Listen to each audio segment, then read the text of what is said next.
तप्तपाणी उष्ण प्रसवण माँ कंधुणी देवी पीठ दक्षिण ओडिशार प्राणकेन्द्र कुहाଯାଉଥିବା ब्रह्मपुर सहर ठारू पश्चिम रे भाया दिगपहंडी पोड़ामारी दे 50 किलोमीटर पर सानखेमुंडी ब्लॉक गोविंदपुर पंचायत अवस्थित यह पीठ 1938 मसीह सानखेमुंडी राजा श्री नंदकिशोर देव एठारे पहाड़ काटी माटी गोड़ी रास्ता निर्माण कले फल यह लोकलोचन को आसिला। पानी झरणा मझिरे देवींकर प्रतीकात्मक पत्थर मूर्ति रही। देवींक पीठरे संतानहीन महिला माने पूजा पाउथिबा मुख्य कुंड गरम पानी भितरे 7 थर बुड़ी गुआ खोजी थांती। आंजुलाए आंजुलाए बाली काढ़ी पूजारींक थाली रे ताकू पकाई थांती। जदि सेही बाली रे गुआ और कजलपाती मिलिला ताहेले पाचिला कदली रे सेही गुआ को रखी महिला मानकू खाइबाकू देई थांती।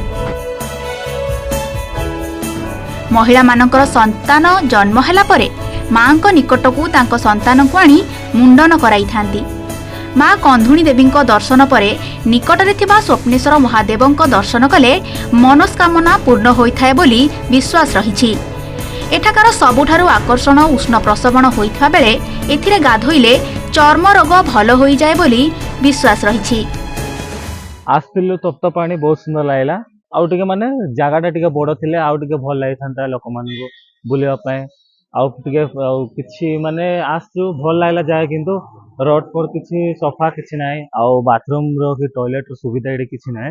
तो माने आसिथिलु पिकनिक रे किछि सफा सुतरा नाही आउ सेते सुविधा किछि नाही जिंस पत्र मध्ये भल मिलुनी किछि। हम समस्त आसु सुविधा रोसेवास सुविधा हला मात्र टिके ओलिया मोलिया रहिछि रास्ता टिके जगह पर परिष्कार ठियाई देखला बेले अवर्जन परिपूर्ण गोटे टॉयलेट भी अव्यवस्था यातायात भी सिमती सुविधार नाई किंतु देखिया गले हजार हजार पर्यटन आसी था जिला बाहर राज्य बाहर तप्तपाणी ओडिशार ना थाई मध्य सबु जगार सरकार रूपांतरित होउची किंतु ए पर्यटन स्थली जदि रूपांतर होता आम सानखेमुंडीवासी बा गंजामवासी ओडिशार ना होता आ देखल एत अव्यवस्थार अच्छी मोर अनुरोध रोचे जे सरकार पाखरे ए पर्यटन स्थली की आखि नजर जिलापाल द्वारा सफाई कार्यक्रम अन्य सुविधा सहयोग देले आम अंचलवासी ठीक रे अनुभव करि पारि।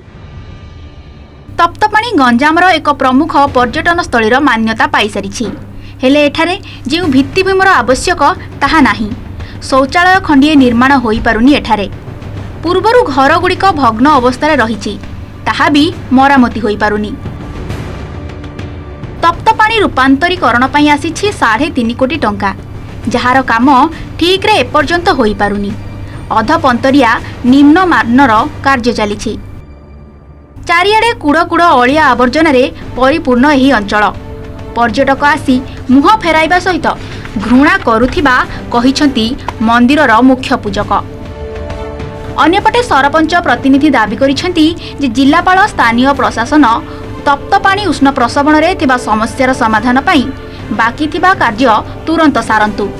कौन कहला देखु आज्ञा आमर ये 3 कोटी 50 लाख टका सांक्शन होता बुझल 3 कोटी सांक्शन होता कौन से कम हो जो ग्रिल लगी सब ये लगी सब झल झल सब खसीगलानी लोक जो जाली बाहर पड़ी जो ये पड़ी मार्बल पड़ी पड़ी लोक पड़ी मंडा हाँ फाटलानी बुझे तेणुक आम कलर आसला कहलु बाहर करूँ बोली कहलु से कहले आम आपको जनबू जी कम कर जनबू कंट्राक्टर जनबू से बाहर कर कहीं आज बंद से बाहर करनी आ कि तो काम हो पारे 3 कोटी 50 लाख टका काम होती कहीं काम होनी आज्ञा तप्तपाणी पर्यटन स्थली जोटा आमर विश्व मान्यता पाई किंतु जो पाइले जो पर्यटन स्थलीटा जो व्यवहार जो जिनिस आवश्यक पड़ुची जो भित्तिभूमि आवश्यक पड़ुची से भित्तिभूमि वर्तमान सुधा आओ नाही जो आसुचंदी से तांको पई रहिबा सुविधा नाही लैट्रिन बा शौचालय सुविधा नाही आओ कोडी बसिकी वृद्ध एवं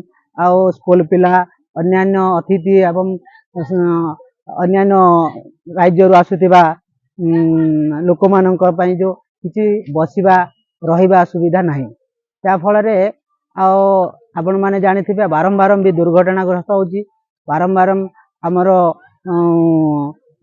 दुर्घटना रे समस्ते भी ମୃତ୍ୟୁବରଣ କରୁଛନ୍ତି। ଯୋଉ କାମ ବାକି ଅଛି 5T ମାଧ୍ୟମରେ ଏବଂ ଯୋଉ କାମ ଆଗକୁ କରିବା ପାଇଁ ଯୋଉ ସରକାର ଯୋଉ ଆଗବାର ଅଛି ସେଟା ମୁଁ ଅନୁରୋଧ କରୁଛି ତୁରନ୍ତ କେମିତି କାମ ହବ। पर्यटन स्थलीर मान्यता पाउथुवा तप्तपाणी एबे अवहेलित ना अछि स्वच्छता ना अछि पानीय जलर व्यवस्था एबे तप्तपाणी को मुह फेराउचंती पर्यटक तेबे स्थानीय प्रशासन हेउ कि पर्यटन विभाग केबे तप्तपाणीर रूपरेख बदलाउचंती ताकू ही अपेक्षा। दिगपहंडरू सत्यनारायण पाढ़ी OTV।